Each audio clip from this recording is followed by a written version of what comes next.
नमस्कार प्रेक्षकांनो, ठरलं तर मग मालिकेच्या आजच्या म्हणजेच 17 एप्रिलच्या भागात आपल्याला एक जबरदस्त असा ट्विस्ट पाहायला मिळणार आहे। पण त्याआधी जर तुम्ही माझ्या चॅनलवर नवीन असाल तर चॅनलला प्लीज सबस्क्राईब करा। तर प्रेक्षकांनो, आता आपण पाहतो की प्रताप व कल्पना नाश्ता करून त्यांच्या खोलीत निघून जातात। प्रिया सायलीकडे बघून मनातच असं म्हणते की हिच्याकडून आता काल रात्रीबद्दल लेक्चर मिळणार त्याआधीच इथून सटकलेलं बरं। ती आता अश्विनला म्हणते, मी खोलीत जाते, तू ये नाश्ता कर आणि मी वाट बघते। तर आता अश्विनसुद्धा नाश्ता करून तिथून निघून जात असतो। तर सायली त्याला थांबवते व म्हणते, थांबा अश्विन भाऊजी, मला तुमच्याशी जरा बोलायचं आहे।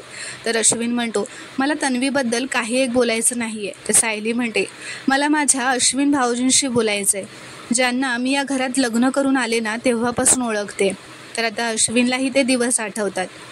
सायली म्हणते, जे खरेला खरं म्हणणारे होते आणि खोट्याला खोटं, ते आता कुठे गेलेत मला कुठेच दिसत नाही आहे। तो मला या घराची सदस्य म्हणून आईंसोबत तुम्ही स्वीकारलं होतं, मला या घरात साथ दिली होती। नंतर तुम्ही आमच्यावर चिडलात आणि मला तुमचं राग मान्य आहे, कारण आम्ही चुकलो होतो। आम्ही योग्य वागलो तेव्हा आमच्या पाठीशी उभे राहिलात, आम्ही चुकलो तेव्हा तुम्ही आमची कान उघडणी केलीत। मग आता हेच तुम्हाला तुमच्या बायकोच्या बाबतीत नाही दिसत आहे का? अश्विन भाऊजी, प्रिया चुकते आणि ते तुम्हाला माहिती आहे, मग तरीही तुम्ही तिला पाठीशी का घालताय? आणि आज तर तुम्ही आईबाबांशी खोटं बोललात। नाही, बायको म्हणून तुम्ही तिची साथ देणं मला मान्यच आहे, पण तिच्यासाठी आपल्या आईबाबांशी खोटं बोलायचं हे मला मान्य नाही आहे। आणि या सगळ्यांमुळे सगळ्यांचंच एक दिवस नुकसान होईल हे तुमच्या लक्षात येत नाही आहे का? तर आता अश्विन तिला म्हणतो, हे बघ, मला तुझ्या प्रश्नांची उत्तरं द्यायची नाही आहेत। तर सायली म्हणते, कारण तुमच्याकडे उत्तरच नाही आहेत, हो ना? तर आता अश्विन काहीही न म्हणता तिथून निघून जातो। तर आता इथे दुसरीकडे मधुभाऊ त्यांच्या खोलीत असतात। ते म्हणत असतात, माझी नजर माझ्या मुलांच्या बाबतीत धोका खाऊ शकत नाही, नक्कीच काहीतरी गडबड आहे, पण अर्धवट माहितीच्या जीवावर मी साऊला काही सांगू शकत नाही आहे। लवकरात लवकर प्रियाशी बोलून काही तो सोक्षमोक्ष लावायलाच हवा। तर मधुभाऊ म्हणतात, आत्ताच जाऊन प्रियाशी बोलून घेतो, व ते आता प्रियाच्या खोलीत जातात। तर प्रिया असं म्हणते, काय झालं मधुभाऊ, तुम्ही आज इथे का आलाय? म्हणजे तुमचं काही काम आहे का माझ्याकडे? नाहीतर नेहमी तर तुम्ही तुमच्या लाडक्या सायलीकडेच जाता। तर मधुभाऊ म्हणतात, तू तुझ्या आयुष्याचे निर्णय परस्पर घेतलेस, म्हटलं बघावं आपल्यात काही संवाद होतोय का, म्हणून मी आलोय। ते म्हणतात, मी आता मुद्द्याचेच बोलतो, मला तुझी ती बॅग बघायची आहे, म्हणजे पर्स बॅग काय ते आहे ना त्यात, ते मला बघायचं आहे, कारण त्या कपाटात ती ठेवली आहे, ती मला बघायची आहे। तर प्रिया आता खूपच शॉक होते, ती घाबरून सुद्धा जाते। ती म्हणते, काय हे काय नवीन आता? तर मधुभाऊ म्हणतात, नवीन काही नाही आहे, माझ्या मनात काही शंका आली, त्याचं निरसन करायचं होतं। मी तुझ्या कपाटात सायलीचा लहानपणीचा फोटो पाहिलाय, तो जरा निरखून बघायचा होता आणि खात्री करून घ्यायची होती। तर अश्विन विचारतो, कपाटात बघितला म्हणजे? तर प्रिया म्हणते, तुम्ही माझ्या कपाटाला हात लावलात का? तर मधुभाऊ म्हणतात, हे बघ, तू जरी मला तुझा बाप मानत नसलीस तरी मला काहीतरी हक्क आहेच ना, मला तो फोटो दाखव आत्ताच्या आत्ता। तर प्रिया म्हणते, माझ्याकडे सायलीचा फोटो का असेल? माझ्याकडे सायलीचा कोणताही फोटो नाही आहे। तुम्ही हे मला जे कोर्टात उभं केल्यासारखं वागवताय ना, ते मला अजिबात आवडत नाही आहे। तर मधुभाऊ म्हणतात, मी तुला कोर्टात उभं करत नाही आहे, फक्त माझ्या शंकेचं निरसन करून घ्यायचं आहे। ते म्हणतात, मला हे कळत नाही आहे, सायलीचा लहानपणीचा फोटो तुझ्याकडे आलाच कसा? तर अश्विन म्हणतो, अहो पण ती म्हणते ना की तिच्याकडे नाही आहे। तर मधुभाऊ म्हणतात, अहो पण तिला दाखवू द्या ना एकदा, नाहीतर मी बघू का? मी बघतो। तर प्रिया नाही असं म्हणते, ती असं म्हणते की माझ्या कपाटात खरंच सायलीचा कोणताही फोटो नाही आहे। तर आता अश्विन म्हणतो, अगं ते म्हणतायत ना, तर दाखव ना त्यांना, बघू दे एकदाचं, त्यांचं समाधान होऊ दे, दाखव। तर प्रिया आता मनातच म्हणते, सायलीचा फोटो पोटलीतून बाहेर पडला असेल का? आणि आता परत कपाट उघडलं तर अश्विनला तो फोटो दिसेल आणि खरी तन्वी मी नाही तर सायली आहे हे लगेचच कळेल त्याला। तर अश्विन आता म्हणतो, तन्वी, मी कपाट उघडून दाखवू का? म्हणजे ते निघतील आणि मी हॉस्पिटलला जायला मोकळा होईन। तर आता प्रिया नाटकच करत म्हणते, मी जर माझं कपाट उघडून दाखवलं तर तुम्हाला कळेल की माझ्याकडे सायलीचा कुठलाही फोटो नाही आहे, पण मुळात माझ्या इच्छेविरुद्ध माझं कपाट मी कुणाला का उघडून दाखवू? अश्विन, अरे आश्रमात असताना सुद्धा मधुभाऊ असंच वागायचे, माझ्यावर आरोप करायचे, तेव्हा मी सहन केलं रे, पण आता का? आता मी सुभेदारांची सून आहे. माझा नवरा माझ्या पाठीमागे खंबीरपणे उभा आहे आणि यांची मानहानी का सहन करायची मी. तर मधुभाऊ म्हणतात, मी कुठले आरोप केलेत ग? तर प्रिया म्हणते, मग मी खोटं बोलते असं वाटतंय का? अश्विन म्हणतो, ती अश्विनला असं म्हणते, म्हणून मला ना त्या आश्रमाच्या आठवणी नकोशा वाटतात अश्विन. तर आता प्रिया अश्विनला खोटं नाटं सांगून मधुभाऊंविरुद्ध खूपच भडकवत असते. ती म्हणते की मला वाटलं होतं आता माझं लग्न झालं म्हटल्यावर हे सगळं थांबेल, माझा छळ थांबेल, पण नाही, कशात काही नसताना यांनी माझी झडती घ्यायचीच आहे असं ठरवलंय. तर आता अश्विन व अर्जुन दोघेही चैतन्य व अर्जुन दोघेही केसबद्दल चर्चा करत त्यांच्या खोलीतून खाली येत असतात. चैतन्याला ऑफिसला जायचं असतं. तर आता तो ऑफिसला जायला निघतो. तर आता अर्जुन बघतो की सायली काहीतरी विचार करत डायनिंग टेबलजवळ उभी असते. सायली आता मनातच विचार करत असते की प्रिया तर नेहमीच चुकीचं वागते, पण आता आंधळेपणाने अश्विन भाऊजी पण तिला पाठीशी घालायला लागलेत. त्यांना कसं समजवायचं? तर आता अर्जुन सायलीजवळ जातो व म्हणतो, कसला विचार करताय? सायली म्हणते, काही नाही. तर आता अर्जुन म्हणतो, मी मधुभाऊंशी बोलतो, त्यांना विचारतो जरा की जर आपल्याला आश्रमात जाण्याची परमिशन मिळाली तर त्यांच्या मनाची तयारी असली पाहिजे ना. मी त्यांच्याच खोलीत जात होतो आता. तर आता इथे मधुभाऊ प्रियाला विचारतात, मी तुझ्या दप्तरांची झडती घ्यायचो, मी तुला मारायचो, अगं किती खोटारडेपणा करशील आणि किती खोटं सांगतेस तू अश्विनला. तर अश्विन जोरातच मधुभाऊ असं म्हणत जोरातच ओरडतो. त्यांचा आवाज आता सायली व अर्जुनपर्यंत सुद्धा पोचतो. अश्विन मधुभाऊंना म्हणतो, पहिले तर तुम्ही आमच्या खोलीत यायलाच नको होतं, आलात ते आलात, वरून तिला खोटारडी म्हणताय. आता मी तुम्हाला तिचं कपाट उघडूच देणार नाही आहे. तर आता अर्जुन, सायली, कल्पना, प्रताप सगळ्यांनाच अश्विनचा आवाज आल्यामुळे ते त्याच्या खोलीत जाऊन येतात. कल्पना म्हणते, अश्विन, अरे चाललंय काय तुझं? अरे तुझा आवाज हॉलपर्यंत येत होता. तर अश्विन म्हणतो, काय झालंय हे मला विचारण्यापेक्षा मधुभाऊंनाच विचारा. सांगा ना मधुभाऊ की तुम्ही इथे येऊन माझ्या बायकोची उलट तपासणी घेत होतात. तर आता प्रिया मनातच म्हणते, हा विषय काढला तर सायलीच्या फोटोपर्यंत पोहोचेल. मधुभाऊंनी जर सांगितलं की तो छोट्या तन्वीचा होता तर माझे हाल कुत्रासुद्धा खाणार नाही. तर आता प्रिया नाटकच करत असं म्हणते, ते काय आहे ना की मी अश्विनशी लग्न करून या घरात आले ना, ते मधुभाऊंना आवडलं नाही आहे. सायलीचा नेहमीच पुळका होता ना त्यांना. तर मला उलटसुलट प्रश्न विचारत होते की मी हे सगळं सायलीला त्रास देण्यासाठी केलं का, असं हे विचारत होते. तर अश्विन आता तिच्याकडे बघतच राहतो. अश्विन तिला म्हणतो, अगं पण तन्वी, असं तो म्हणणारच असतो, कारण आता त्याला कळलेलं असतं की तन्वी खोटं बोलली आहे ते. तर अश्विन आता त्याला थांबवतच असं म्हणते, तर तन्वी म्हणजे प्रिया आता त्याला थांबवतच असं म्हणते की अश्विन, अरे जाऊ देत ना, तसंही मधुभाऊंच्या असं वागण्यामुळे मला नेहमीच अस्वस्थ व्हायला होतं. तर आता सायली मधुभाऊंना म्हणते, मधुभाऊ, अहो तुम्ही इथे आलातच का? प्रिया लगेच किती तमाशा करेल तुम्हाला माहीत नव्हतं का? तर अश्विन म्हणतो, तमाशा? अगं तमाशा तन्वी नाही मधुभाऊ करतायत. तर अर्जुन म्हणतो, अश्विन, तू मोठ्यांशी इतकं रूडली कधीपासून वागायला लागलायस? तर अश्विन म्हणतो, जेव्हा या घरात पाहुणे म्हणून राहणारी माणसं माझ्या बायकोवर आरोप करायला लागली ना तेव्हापासून. तर अर्जुन म्हणतो, तू ज्यांच्याबद्दल बोलतोयस ना ते माझे आणि तुझेही सासरे आहेत. तुझ्या बायकोला त्यांनीच मोठं केलंय, विसरलास तू? तर सायली म्हणते, मुळात म्हणजे आपले वडील जेव्हा प्रश्न विचारतात ना त्यांना आरोप करणं असं म्हणत नाहीत, आणि हे प्रियाला कधीच कळणार नाही आहे, आणि तिच्या नादी लागून तुम्ही पण तसेच वागताय अश्विन भाऊजी. तर आता कल्पना म्हणते, पुरे झालं हा तुमचं. माझ्या सुनेला कोणीही उलटसुलट प्रश्न विचारलेले मला चालणार नाही, अगदी ज्यांनी तिला आश्रमात ठेवून घेतलं ना त्यांनी सुद्धा. तर आता मधुभाऊ म्हणतात, मी इथे पाहुणा म्हणून आलेलो, मला कोणत्याही तऱ्हेचे वाद नको आहेत. तर अर्जुन म्हणतो, पण तुम्ही इथे का आलात मधुभाऊ? तुम्ही तन्वीशी सहज बोलायला आलात, पण तुम्हाला किती ऐकावं लागलं इथे?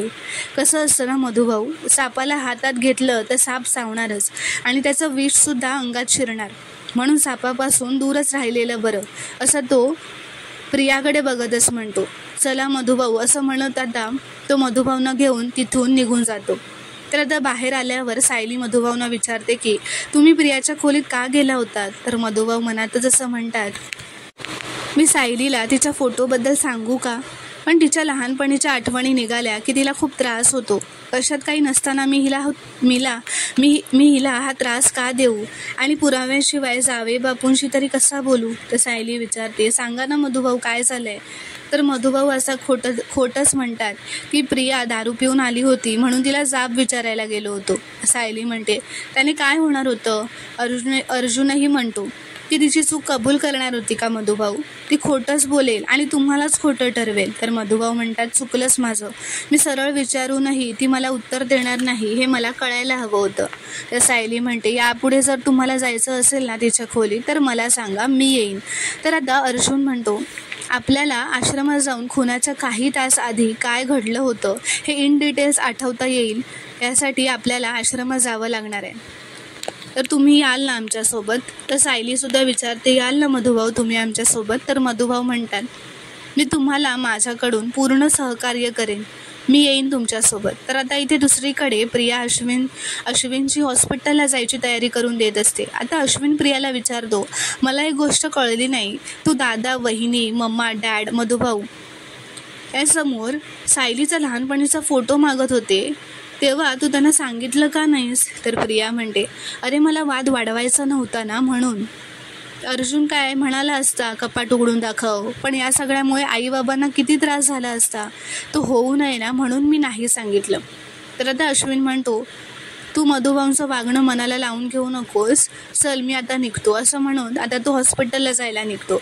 तर आता प्रिया अश्विन गेल्यावर म्हणते, हा म्हातारा कसला डेंजरस निघाला, माझ्या कपाटापर्यंत जाऊन पोचला. त्याला जर तो फोटो मिळाला असता तर सगळ्यांना बोंबलत फिरला असता सांगत की ही सायली आहे, ही प्रिया नाही आहे. नाही, मला ते फोटो आणि अल्बम ना कुठेतरी दुसरीकडेच ठेवायला पाहिजे. तर आता प्रिया ते सायलीचं गाठोडं असतं लाल रंगाचं आणि अल्बम असतात ते सगळं एका ड्रॉवरच्या कपाटात लॉक करून ठेवते आणि ते लॉक केलेल्या ड्रॉवरची चावी आपल्या बॅगेमध्ये ठेवते. तर आता इथे दुसरीकडे महिपत हा साक्षी 11 वाजून गेले तरी उठली नाही म्हणून तिला तिच्या खोलीत बघायला आलेला असतो. साक्षीला मात्र झोपेतसुद्धा जेलमध्ये तिला जो त्रास झालेला असतो तेच आठवत असतं व ती अस्वस्थ होत असते आणि झोपेतच मला मारू नका असं बडबडत असते. तर आता महिपत तिला उठवत असतो, अगं कोण मारतंय तुला, तू स्वतःच्या घरात आहेस, उठ. तर आता महिपत तिच्या तोंडावर पाणी शिंपडतो तेव्हा साक्षी उठून बसते. महिपत विचारतो, बाळा तुला वाईट स्वप्न पडलं का गं. तर आता साक्षी त्याच्याकडे बघतच राहते. तर इथे दुसरीकडे कल्पना, प्रिया, पूर्णाजी, प्रताप, अश्विन नसतो पण हे सगळेही देवदर्शनासाठी जायला निघालेले असतात. कल्पना म्हणते, निघूयात का आपण. आता प्रिया असं म्हणते, लग्नानंतरचं माझं पहिलंच देवदर्शन आहे ना, मला खरंच खूप छान वाटतंय. पूर्णाजी म्हणते, अगं तुझ्यासाठीच तर हा सगळा घाट घातलाय. तर आता प्रताप विचारतो, अश्विन काय नाही आला अजून. तर प्रिया म्हणते, तो डायरेक्ट हॉस्पिटलमधूनच येणार आहे. तर प्रताप म्हणतो, बरं आता सगळे निघतच असतात तेव्हा सायली पुढे येते व म्हणते, तुम्ही सगळे देवदर्शनाला जाताय का. तर कल्पना म्हणते, सकाळी तुझ्यासमोरच ठरलं ना, मग कशाला विचारतेस.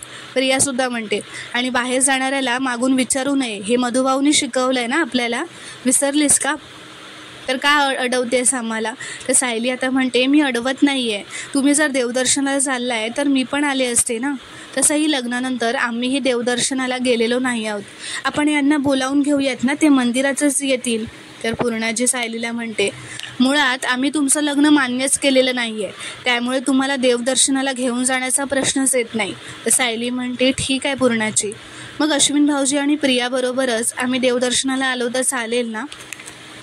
तर कल्पना आता मध्येच असं म्हणते, ज्यांना या जोडप्याचं चांगलं व्हावंसं वाटत नाही ना, त्यांनीच यायची काही उगाच गरज नाही आहे, उगाच कोणाची नजर नको लागायला. तर प्रताप म्हणतो, चला आता वेळ नको काढूयात जास्त, निघूयात. तर आता इथे मधुभाऊ पाणी घेऊन जात असतात. त्यांना दिसतं की प्रियाची खोली उघडीच असते. ते असा विचार करतात की घरात तर आता कोणीच नाही आहे, मला धीर एकवटायलाच हवा. असं म्हणत आता मधुभाऊ प्रियाच्या खोलीत जातात व कपाटातून ती सूटकेस काढतात व ती लाल गाठोडं असतं ते शोधण्याचा प्रयत्न करत असतात. तर आता सगळे बाहेर मंदिरात जायला निघालेलेच असतात तेव्हा प्रियाला आठवतं की ती तिचा मोबाईल तिच्या खोलीतच विसरली आहे. ती म्हणते, मी माझा मोबाईल जरा पटकन घेऊन येते. इथे मधुभाऊ तिच्या कपाटाची झडती घेत असतात आणि प्रिया येऊन दार उघडते व बघते की मधुभाऊ कपाटात काहीतरी शोधतायत. तर आता प्रिया मनातच म्हणते, ह्या म्हाताऱ्याने परत माझं कपाट उघडलं, याला रेड हँडेडच पकडते आणि तमाशाच करते. पण नंतर ती असा विचार करते की मी तर आता फोटो आधीच लपवलाय, त्याच्या हाताला तर काही लागणार नाही आणि कपाट उघडलं म्हणून मला काही जास्त बोमाबोम पण फार करता येणार नाही, त्यापेक्षा थेट मोठाच वार करते. शोध शोध थेरड्या, तुझ्या साऊबाळाचा फोटो शोध, असं ती म्हणते. तर आता मधुभाऊंना काही सापडलं नसल्याने ते तिथून निघून जातात. तर आता इथे सायली देवाला नमस्कार करते. सायली व अर्जुन त्यांच्याच खोलीत असतात, तिचं काम करत असते. अर्जुन तिला विचारतो आज काय मेन्यू आहे तर जेवणाचा, तर ती बघते असं म्हणते. तर अर्जुन म्हणतो काहीतरी लाईटच करा हां, तुमच्या हातचं टेस्टी खाऊन ना माझं वजन वाढायला लागलं आहे. पण सायलीचं आता त्याच्या बोलण्याकडे लक्षच नसतो, ती वेगळ्याच विचारात असते. तर आता अर्जुन उठून सायलीजवळ येतो व विचारतो घरच्यांसोबत मंदिरात जाता नाही आलं म्हणून वाईट वाटतंय ना. तर सायली त्याला विचारते तुम्हाला कसं कळलं. तर अर्जुन म्हणतो जसं माझ्या बायकोला माझ्या मनातलं कळतं ना तसंच. तर सायली म्हणते मला सगळ्यांबरोबर देवदर्शनाला जायची खूपच इच्छा होती, पण असं म्हणून ती गप्प राहते. तर अर्जुन म्हणतो पण पूर्णाजी आणि मम्मा तुमच्याशी रूडली वागल्या आणि तुम्हाला येऊ दिलं नाही, करेक्ट. मला एक कळत नाही, एरवी तुमच्याशी कोणी वाईट वागलं तर तुमच्यातली सायली 2.0 जागी होते आणि पूर्णाजी आणि मम्मा तुमच्याशी कशाही वागल्या तरी तुम्ही काहीच म्हणत नाही त्यांना. हे बघा, मोठी माणसं जेव्हा चुकतात ना तेव्हा त्यांनासुद्धा सांगितलंच पाहिजे. तर सायली असं म्हणते तलवारी उपसणं सोपं असतं आणि मी पण वाद घालत राहिले तर घराला घरपण कसं येईल. आणि तुम्हाला खरं सांगू का, मी फारसं असं काही वेगळं करतच नाही आहे. आई आणि पूर्णाजींच्या मूळ स्वभावातला जो गोडवा आहे ना तो डोकं वर कधी काढतो याची शांतपणे वाट बघते, एवढंच. तर आता हे ऐकून अर्जुनच्या चेहऱ्यावर स्माईल आलेली असते. तर प्रेक्षकांनो, आता पुढील भागात आपण पाहणार आहोत की सायली व अर्जुनचा त्यांच्या खोलीत रोमॅन्स चालू असतो. तर आता इथे प्रिया जोरातच ओरडत हॉलमध्ये येते व डायनिंग टेबलवर सगळेच नाश्ता करत बसलेले असतात. ती आता ओरडतच घाबरतच येते व अश्विनला असं म्हणते की अश्विन, माझा हार सापडत नाही आहे माझ्या खोलीतून, आपण सगळ्यांच्या खोल्या तपासायला पाहिजे. तर कल्पना म्हणते अश्विन तू ना अर्जुनची खोली तपास. तर मित्रांनो, आता पुढील भागात काय घडणार हे पाहणं खूपच रोमांचक ठरणार आहे. व्हिडिओ पूर्ण बघितल्याबद्दल धन्यवाद. व्हिडिओ आवडल्यास कॉमेंटमध्ये नक्की कळवा व चॅनलला प्लीज सबस्क्राईब करा.